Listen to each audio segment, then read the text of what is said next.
is Umaru. I'm happy to be here to greet you for the great work that you are doing and how you are supporting the mission in Liberia. So let me just give a quick overview of Liberia. Liberia is just a small country in Africa. You see it there, very small. And then if you look at the map closely, that's how the country is like. We have 15 counties.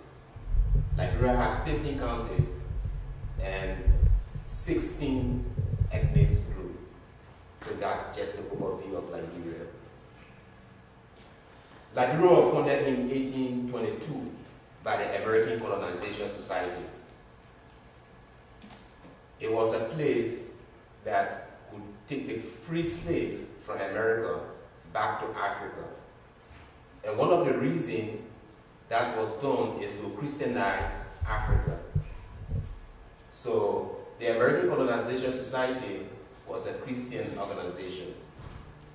So the capital city is Monrovia, named one of the American presidents, James Monroe. So it came about. But when Liberia got founded, the name of the city was Christi Pole, which is City of Christ. But because of the United States influence, so they named it as Monrovia from the name James Monroe. The population of Liberia is 4.5 million. The official language of Liberia is English. And then the first president of Liberia is Joseph J. Umaru. He was a United Methodist. So if you see the flag of Liberia is somehow similar to that of the United States. It's just that it has just one star because it's a single state and 11 stripes because it was 11 women that put together, that sewed the flag. So that's how it's like that. The challenges of Liberia. This country suffered 40 years civil war. And this war started in the 90s. And it was so brutal. Almost 250,000 persons died. Some died with starvation, where there is no food. Some died with bullet wounds. Some died with sickness because they could not go to hospital. So people died during the Civil War. The education system endured terrible damage. Up to now, there are some children in Liberia who cannot read and write. The economy is destroyed. There was nothing you can do, nothing you can sell, no goods going out, and no goods coming in. Could you imagine a country wherein most of our produce come from outside? I mean, it is imported, but then we cannot import and we cannot export. So everything was just standstill in those days. So in 2006, the country elected Madam Ellen Johnson Sirleaf. The Civil War got finished. It was for 14 years that the war fought. That was from 1990 to 2003. So in 2006, the country elected Madam Ellen Johnson Sirleaf as the first female president and also the first female president of Africa. So she's a United Methodist. Yeah, she's a United Methodist. So under her leadership, the country started gaining economic recovery because there were a lot of policies she put in place that made people start trusting Liberia after the war to get back the economic on path. But when it was coming to a fullness, Ebola broke out. So when Ebola broke out, no one wanted to get Ebola. So everyone started to go back. The Ebola crisis exploded. The disruption, the this disrupted the country during the, the Ebola crisis killed more than 10,675 people. No, that was the amount of death. That was the people who contracted the virus. 10,675 persons. And those that died is 4,809. That was from the World Health Organization. That was a statistic from the World Health Organization. During the Ebola crisis, all hospitals were closed. All health facilities were closed. The reason they were closed is that the first responder, that means the health workers, they never had idea how to treat people with Ebola. So when they went to save people, they too got the virus. And because they got the virus, everything, they too started to get afraid because they had no idea on Ebola, because Ebola was a strange sickness. Now, because of Ebola, all of the health facility, everything closed. You couldn't get any hospital function. In my whole life, I never thought that I could stay in a country for more than a year where there is no hospital. So curable disease like malaria, people who had malaria died because there was no hospital to go to. Some people who had headache died because there was no hospital. Some people who had heart attack died because there was no hospital. So if you really look at the actual statistic from those that died during the Ebola crisis, they were more than this number. So this number is just the one that they could account for. A lot of people died during the Ebola crisis. So that was just a brief information about Liberia. Now let's come to 4-H. Now, 4-H Liberia was founded in 2006. And the reason 4-H Liberia got established in 2006 is to bring back development to the young people of Liberia. Right after the Civil War, we noticed that the young people mind were not developed. So we started thinking about establishing an organization that will bring transformation in leadership and also in agriculture. So that's how 4-H Liberia was founded, was established. And then the program was close with the Ministry of the program. We first had a project with the World Food Program. And the program that we have with the World Food Program, the project we have with the World Food Program positioned us to get project from the United States African Development Foundation. Currently we have more than close to 72 4-H clubs, but there is still more potential for it to have more club establishment. Presently we are going through a memorandum of understanding with the University of Liberia.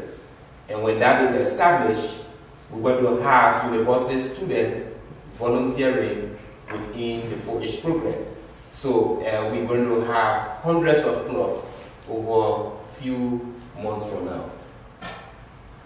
So 4-H Liberia has 15 counties, sorry. And we are only in 6 of those counties. That means there are state counties that need 4-H Liberia that we have not reached. The total amount of young people that we have reached through these 6 counties is 3,000 young people.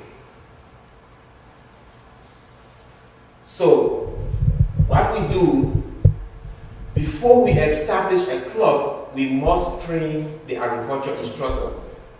Because the agriculture instructor is going to be the advisor, the club advisor, he's a volunteer leader.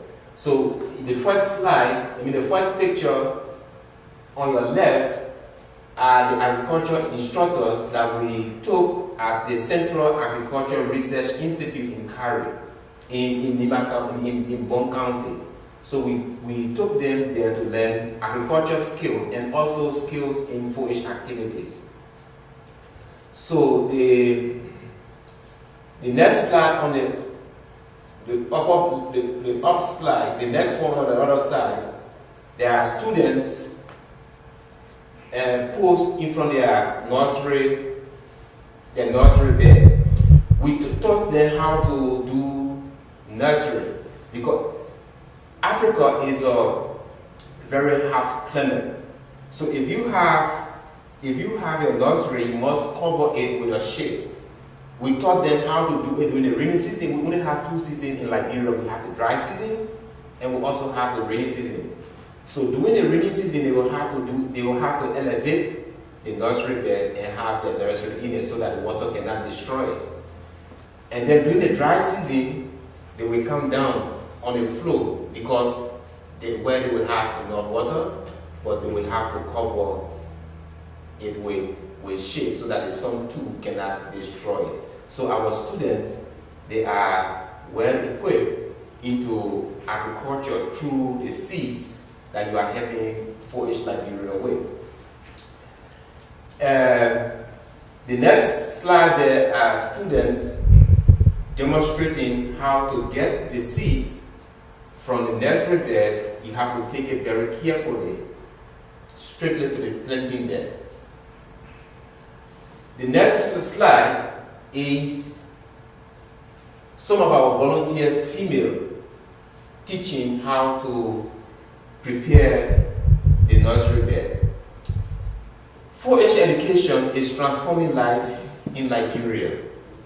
The seeds that we get from you is transforming life in Liberia. Take for example, one of our 4-H members took back this brilliant knowledge back to her parent.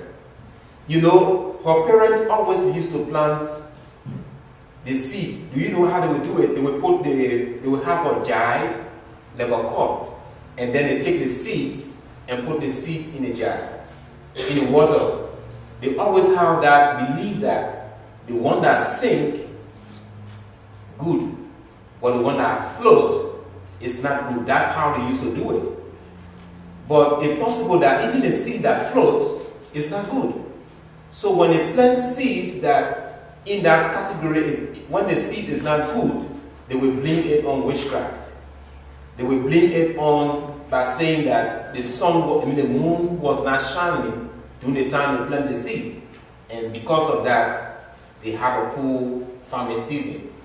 So this girl, when she got to know how to calculate the seeds, she went back to her mom and her dad, said, no, we are not going to plant seed in a category again. Before we plant our seed, we're going to do our seed germination test to know whether the seed is viable or it is not viable. Even if the seed is like 60% viable or it is 75% viable, we're going to use a method for us to get a good planting season. So when that girl demonstrated it in front of her parents, and then it worked, from that time on, her parents started doing a seed germination test. So the seeds that we are receiving from you, we are putting it into use that students are learning leadership, accountability from it. So sometime in 2016, we had the 4-H Club first leadership camp. That was last year, December, and we have 72 clubs. So what we did, we brought one of the members from each of the club to be, preferably the president, the vice president, or the secretary. We brought them for 5 days to have this wonderful agriculture conference. And we had the Minister of Agriculture in attendance. He was the guest speaker of that program. Because of this program, the student won, because it was their first program, which was last year. They even asked me, when are we going to have it again? When are we going to have it again? Because That's the time they meet friends, because the counties are far apart from each other.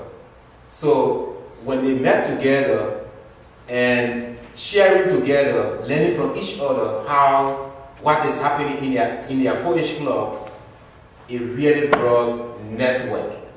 So this program was very good, and we have people from the Peace Corps. The Peace Corps, I think you know what Peace Corps is. It's a group of volunteers from the United States government who go to Africa or other countries to serve. We have them teaching, and we have another group called AgriCorps. AgriCorps is 501c3 organization in the United States that bring people with agricultural knowledge and also have FFA experience or 4-H experience to Liberia to teach 4-H clubs in Africa. So I want to use this time to say thank you for the seeds that you help 4-H Liberia with.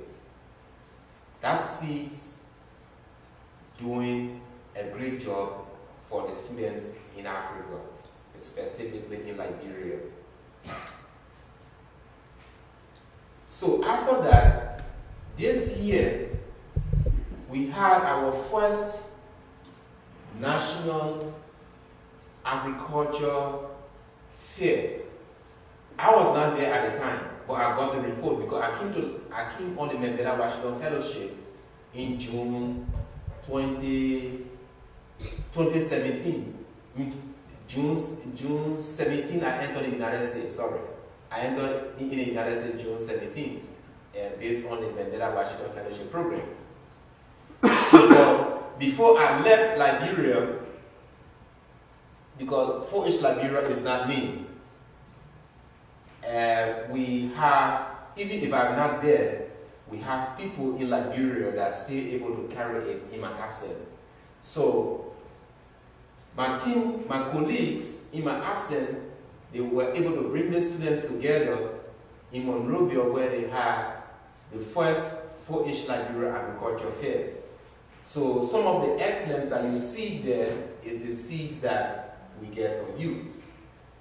So they brought their corn, they brought their pepper, they brought their eggplants, they brought all those things to showcase what they have done.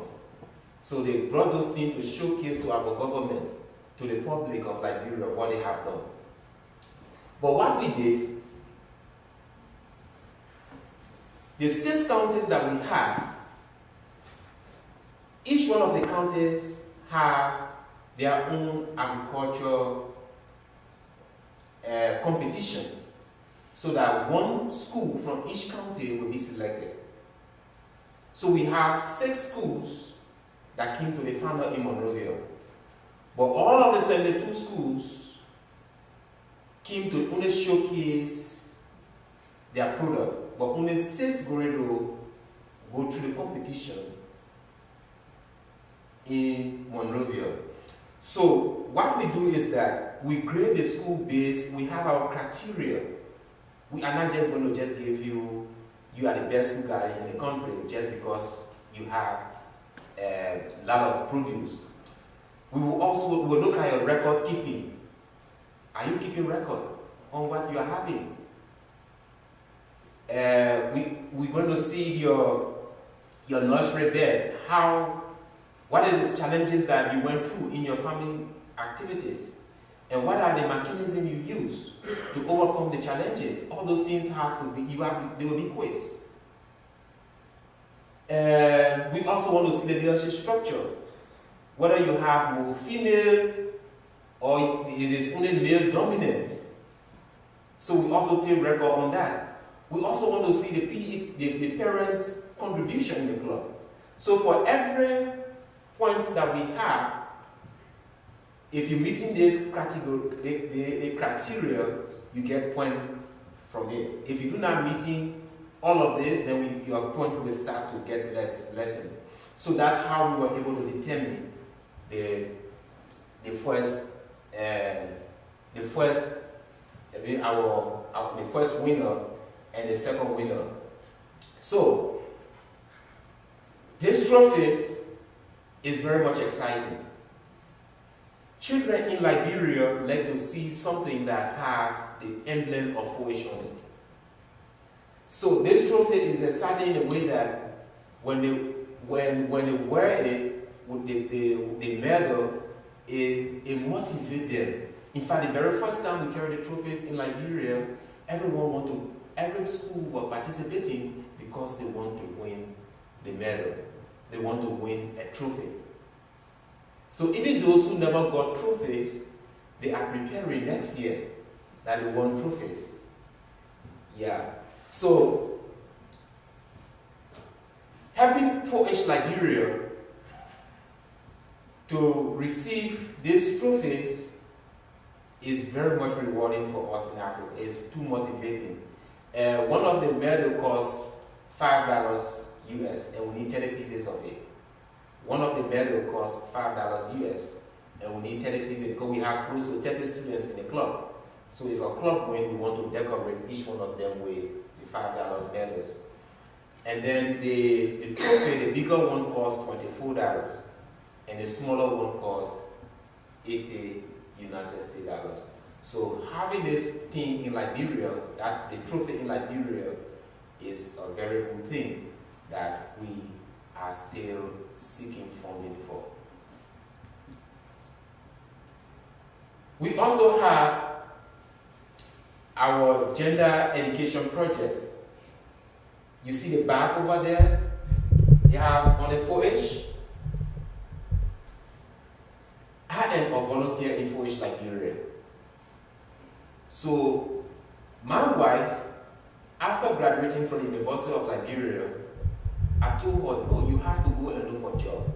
I cannot be volunteer and then you come and be volunteer. So whenever I say it, she couldn't, because she was thinking what she can do to also help the children in 4-H. So that is her passion. So after some time, we took her on the field. One time I was going on the 4-H mission to look at some of the clubs. I took her alone. And then when she went alone, she noticed that we have a gap in our club. Most of the clubs are either, the president are either male, vice president male, secretary male, and then the female will be the treasurer. So she said, no, something wrong somewhere. Something wrong somewhere. So the female, some of them still believe that only the male is supposed to be in front, and then the female be at the back. So because of that, she asked me it would be good for us to establish a program that teaches gender education. So that's how we established this program.